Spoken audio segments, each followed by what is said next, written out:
could finally come to an end by next weekend. David, thanks very much for getting us across those developments. North America correspondent David Willis. And we're going to carry on the conversation about this story with Joseph Geevarghese. He's executive director at Our Revolution, a political action organization which advocates for policies of progressive independent Senator Bernie Sanders. Joseph, good to get your thoughts on this. As we heard from David there, it was a break from by the Democrats of 8 members that then crossed the divide to vote with the Republicans. What do you make of that? Well, let's be clear about the policy implications. The 8 Democrats and the Republican caucus joined together, and that unity means that healthcare premiums for the American people are going to continue to skyrocket. It means that more people are going to go without healthcare, and ultimately hospitals will close and people will die. That's the consequence of this. What I would also add is it's not just bad policy for Democrats to join with Republicans in gutting healthcare subsidies. It's also bad politics for Democrats. It was a total surrender. It wasn't a deal. It wasn't even a bad deal. It was a total surrender. It's not clear that Democrats succeeded in extracting any concessions from the administration in this regard, except that there will likely be a vote on the subsidies before the end of the year. But we all know that the Democrats don't have that vote. Well, there is a school of thought that the Democrats that switched sides were really looking at their own constituencies and the impact that the government shutdown was having on them, and that this was the lesser of two evils, or you could even say it was the battle. They weren't equipped to take this fight all the way. I mean, prolonging the government shutdown has its own implications to healthcare, to travel, to people's jobs as well. That's right.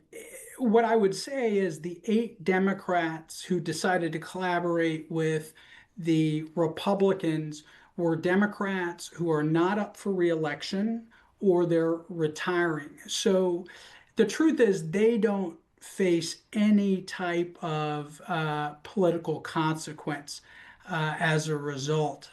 It was the caucus more broadly that made a decision to cave and capitulate to Trump. And they did so, I think, at the worst possible moment. Here in the United States, we just had elections in which Democrats did exceedingly well. We won governorships in 2 states, and we won the mayoralty in New York City.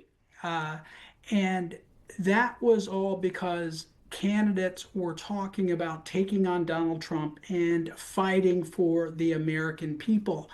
What seems to have happened here is that election passed, and the Senate Democrats decided fighting for health care or other priorities wasn't important any longer. And I think that's a betrayal of the American people. And just briefly, does that then point to the fact that the Democrats do lack unity and lack leadership at this time? Yes, absolutely. I think this is a failure of the Democratic leadership to keep the caucus aligned and moving in unison. And that is especially important when we're dealing with a president who is a norm breaker and is pushing the limits of presidential authority in every direction. And the fact that Democrats can't hold a united line is problematic. In fact, Donald Trump went on Fox News this evening and said, you know, Chuck Schumer thought he could break the Republicans, but it ends up the Republicans broke Chuck Schumer and the Democrats.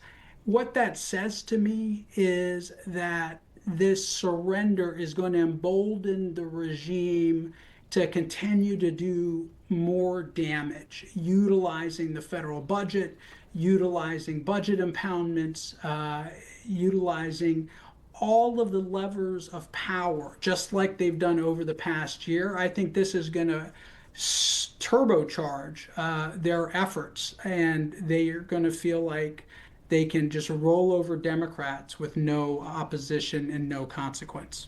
Okay, Joseph, we'll leave it there, but thanks very much for your thoughts. Joseph Geevarghese, Executive Director at Our Revolution. Around the world and across the UK, this is BBC News.